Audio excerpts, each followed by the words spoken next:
Hello everybody, welcome to my channel Chapter Chat, and today we are going to read a beautiful poem Silent Steps by Rabindranath Tagore.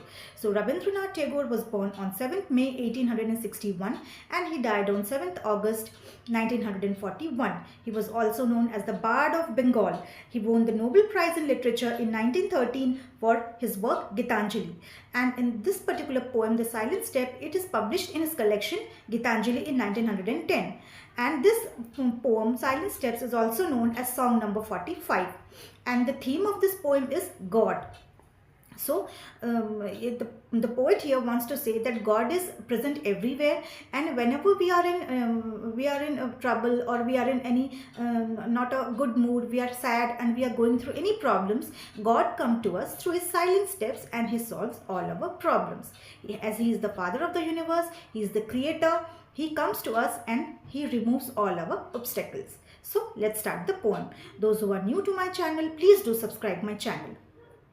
Have you not heard his silent steps? So here the poet is telling, have you not heard his silent steps? Who is he referring to? His here means God. So the poet is asking questions to everybody. Have you heard his silent steps? He is asking, have you heard this? I have heard most of the times. Have you heard this? He comes, ever comes. So the poet is trying to tell he comes, that God comes to us. He comes to us, but in a quiet manner, in a silent manner. That we all are human beings, and we all have our part of sorrow, sadness, any problems, all the queries and all the things, whatever we have in our life. We are human beings, we have all the problems, but he comes, that God comes to us and he takes care of all our problems. Every moment and every age, he comes to us at all moment.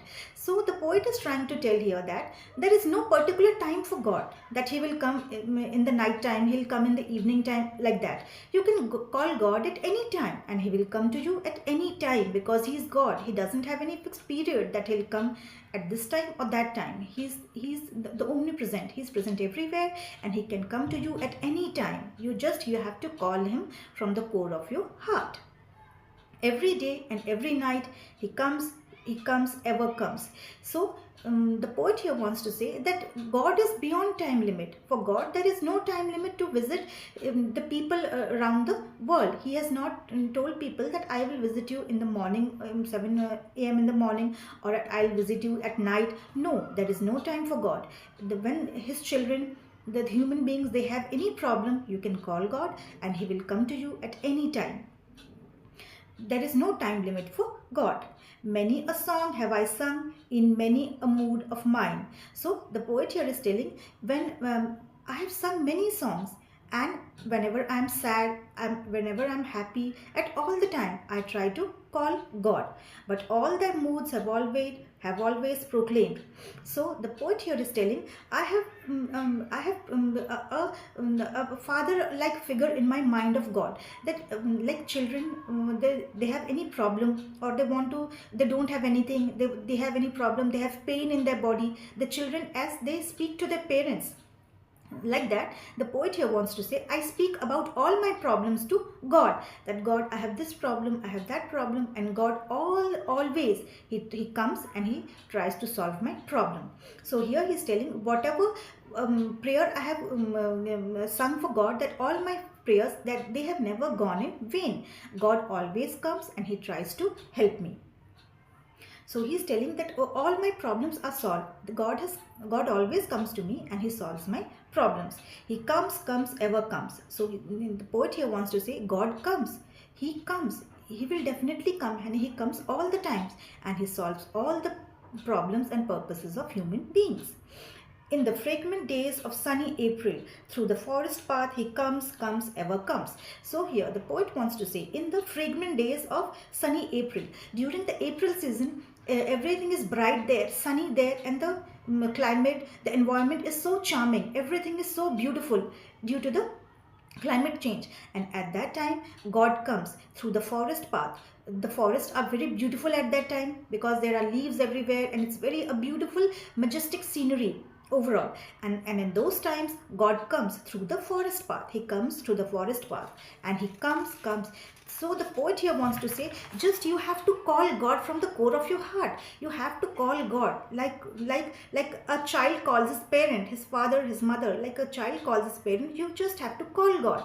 That, oh God, please, I am in a very, I have this problem. Please help me. And God will come and He will solve all your problem. So basically, what the poet tries to say is, God is present everywhere and He is the Father of the universe, and you have any problem or anything, you just have to call God. As He is the Father of the universe, He will come and He will help you.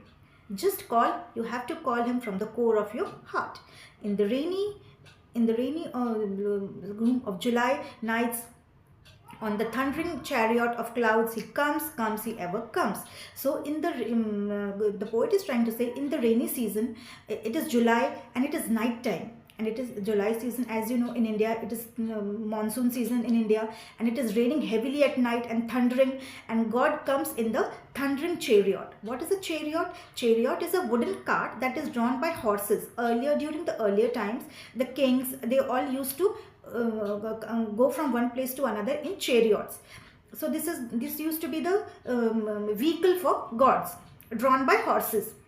So here the poet wants to say, God comes and He comes in thundering chariots. That these loud thunders and these rain, everything is God. So God has created all these things, and you can see that God is roaring like anything, and He's coming. And He comes and He comes. When in the July season, it rains, it thunders, these trees, plants, flowers, rivers, mountains, everything is created by God. All this creation is God creation, and He comes, and this is made by Him. He comes. If you have anything, you just tell God and He will come. He will come in silent steps. This is what the poet wants to say. In sorrow after sorrow, it is His steps that press upon my heart. So the poet here says, there are many problems, there are many sorrows in my life. The poet here is telling, in my life also, there are many problems, many sorrows that I feel. But I trust God and His timings. He's telling, I trust God. Whenever I have any problem, I just trust God, and I tell all my problems to Him, and I know that God will solve all my problem. I just have to keep faith in God. He just keeps faith in God, that God is there and everything will be sorted out, and that the work is done. God comes and He has solved all the problems of the poet. So likewise, the poet says, you just have to trust the process of God. Just have patience, trust the timing of God, and He will solve all your problems. It is the golden touch of His feet that makes my joy to shine. So here the poet is telling that it is due to God's blessings that I am happy and I forget all my feelings of sorrow. He is telling that whenever I have any problem or I have any sorrow, it is due to His God's presence that I forget all the sorrows of my life and I move on forward. I get all the strength from God. And the poet is telling, I get whatever sorrows or whatever bad things happen to me, I get the power to overcome all these things from God. God has given me so much power that I can overcome all these hurdles and I can move on in my life. So I am happy and I'm satisfied and I'm moving on in life. Why? Because that is due to God. That God has given me all these powers to survive and to move on from these obstacles that comes in our life. So this is the end of the poem. And what is the basic theme of the poem is? The theme is God. That God is omnipresent. He is present everywhere. And God is omniscient. That He knows everything. The poet here wants to say, you just have to trust the process of God. Just trust God. Tell all your problems to Him. That please take me out of this problem, and just surrender to God. Surrender before God. That God, I have this problem. Please help me. Please take me out from this difficult situation. And you just have to surrender yourself before God and see, let the magic happen. God will help you. So this is the end of the poem. I hope you understood the poem, and please do write me on the comment section. Thank you.